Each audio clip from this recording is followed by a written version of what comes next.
रक्षाबंधनचा दिवस खरं तर खूप खास असतो, पण आज बरोबर या रक्षाबंधनाला 3 वर्ष झाले. ना माझ्या लेकरांच्या हातात राखी, ना नवऱ्याच्या, ना भावाच्या. तर त्याला कारणही तसंच आहे, परत कधी निवांत सांगेल.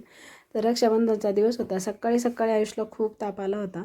आता त्याचे पप्पा तर ऑफिसला गेले होते, त्याच्यामुळे दवाखान्यात घेऊन जायची वेळ माझ्यावर आली होती. पण त्याला एवढा ताप होता ना, त्याला बसवतच नव्हतं आणि डॉक्टर फार लेट 8:30-9ला येणार होते. तोपर्यंत मी असिस्टंट डॉक्टर त्यांना म्हटलं, अहो तुम्ही त्याला काहीतरी टेस्ट करा, काहीतरी तपासा, त्याला खूप त्रास होतो, खूप ताप आहे. तर 105 टेम्परेचर ताप होता त्याला. त्याच्यामुळं मग त्यांनी त्याला लगेच ॲडमिट करून घेतलं हॉस्पिटलमध्ये. सलाईन वगैरे लावली आणि इंजेक्शन वगैरे सोडल्यामुळे ना त्याचा 1 तासामध्ये ताप काहीतरी 99 पॉईंटवर आला. तेव्हा कुठे माझ्या जीवात जीव आला, कारण एवढा ताप आला होता ना, तर त्याला असं बसवतही नव्हतं आणि जीव नुसता कासावीस होत होता. आणि दवाखान्यात खरंच पूर्ण दिवस राहायचं म्हणलं ना तर खूप अवघड होतं. तर हे नशिबी खिडकीजवळच त्याची बेड असल्यामुळं माझा पूर्ण दिवस या खिडकीतून बाहेर पाण्यातच गेला.